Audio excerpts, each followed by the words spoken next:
I've enjoyed the Pokemon Mystery Dungeon games ever since I was a little kid with Red Rescue Team on the Game Boy Advance. While opinions on the Pokemon Mystery Dungeon games have always been mixed, I've always found them to satisfy some sort of specific need that not many other RPGs do. The Mystery Dungeon series spans across multiple decades and even multiple video game franchises, starting with Dragon Quest, and then moving on to its own original series with Shiren the Wanderer, then Final Fantasy, Pokemon, Etrian Odyssey, and a couple other standalone games. I haven't played a Mystery Dungeon game in quite a while, but recently I found myself wanting to pick one up again. So instead of replaying one of the Pokemon Mystery Dungeon games, I thought it would be interesting to take a look back at how this series all started with the Super Famicom game Torneko no Daibouken, Fushigi no Dungeon, or Taloon's Great Adventure, Mystery Dungeon.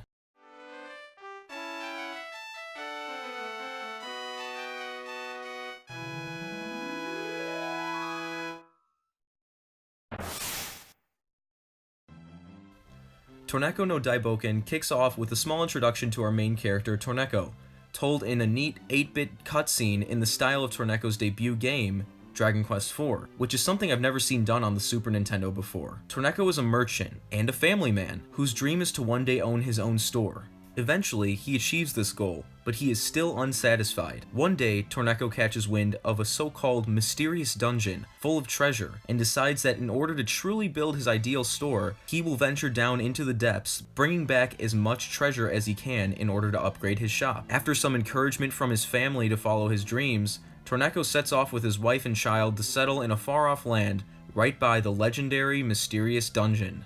Once we arrive in the nameless land, Torneko's wife proposes to let their son name their new home. So after exhausting all of my brain power, all of my Jimmy Neutron boy genius brain power, I came up with the best name for any town ever conceived. I named the place Gnome because it rhymed with home.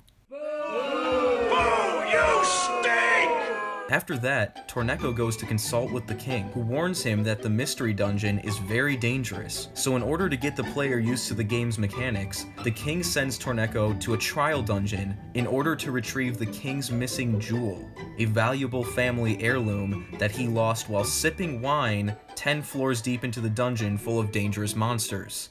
Well, that sounds reasonable to me. I mean, after all, this trial dungeon can't be that dangerous if the king just hangs out.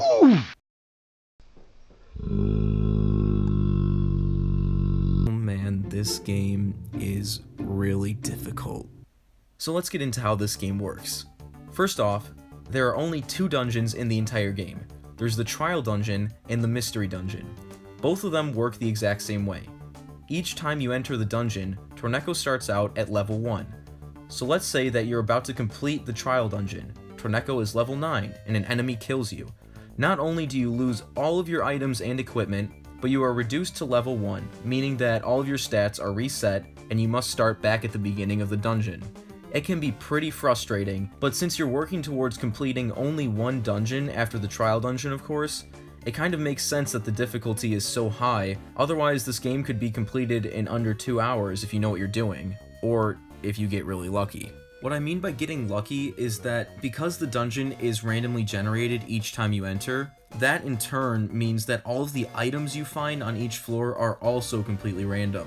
Torneko can pick up swords and shields that raise his attack and defense respectively. Staffs can cast random spells, and you will not know what spell a staff contains until you either test it out or use an item called Identify that tells you the ability that the staff holds. Arrows allow you to attack enemies from a distance, and there are various other items that grant Torneko temporary abilities that sometimes work well and sometimes don't work at all. A staple feature of Mystery Dungeon games is the hunger meter. With every few steps, Torneko's belly fullness meter decreases, and once it reaches 0, his health begins to deplete. In order to combat this, you have to feed him bread every once in a while, and if you are unlucky enough to never find any bread like I was several times, you freaking die. The randomized nature of this game, combined with the fact that Torneko's level resets to 1 after every failed attempt to complete the dungeon, creates some extremely difficult and sometimes unfair situations.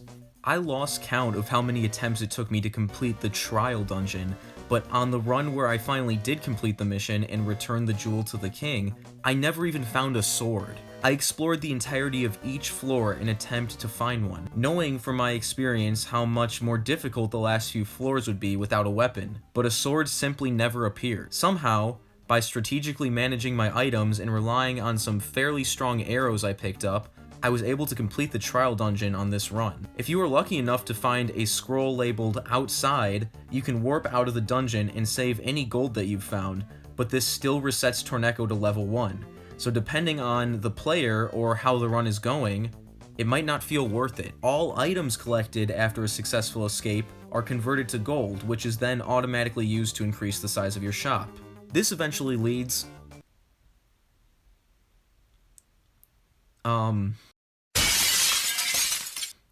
This eventually leads to Torneko being able to hold onto weapons and items after successfully escaping from the dungeon, which adds a new layer of strategy when entering the dungeon and makes things a tiny bit easier. Oh, and speaking of items, you can only hold 20, so item management skills are crucial to beating this game. So after quite a few trips in and out of the dungeon, characters will begin to mention something called the happiness box, which you must find in order to complete this game. There's a chance for it to appear starting around the 25th floor or so into the dungeon. Once you find it, you then have to make your way back up through the dungeon, and if you get killed while you have the happiness box, you will have to find it all over again. If you make it out with the box, you open it up, it plays a little song, and then the credits roll. And that's it. That's the entire game. If you are lucky enough to find good equipment and helpful items, it's entirely possible to beat this game on your first run through of the mystery dungeon. Upgrading your shop really doesn't help you as much as you would expect. What really burnt me out on this game was the lack of accomplishment I felt on each failed attempt to make it through the dungeon. If I were able to keep my stats after leveling up, or hold on to some equipment even if I was not lucky enough to find the elusive outside item to warp me safely out of the dungeon, I may have enjoyed my time with this game a lot more. It almost felt like I was trying to beat a game without a memory card, and every time I died, I had to start back at the beginning. With all of that being said, I do not hate Torneko no Daibouken. It was actually really cool to finally experience the origin of one of my favorite side series of games, and see how much the formula has improved since then. I recommend that people like me who are fans of other mystery dungeon games should still check this one out if they're curious, especially if they are in the mood for a challenge. Who knows? Maybe you'll beat it on your first try and prove to everyone that I'm a failure. Hey friends, if you enjoyed this video, feel free to let me know because I would love to share my opinions on more of the Mystery Dungeon games. If you want to see more of what I'm up to, you can check me out at Super Sambams on Twitter. Other than that, oh boy. Other than that, look forward to hearing me talk about something else next time.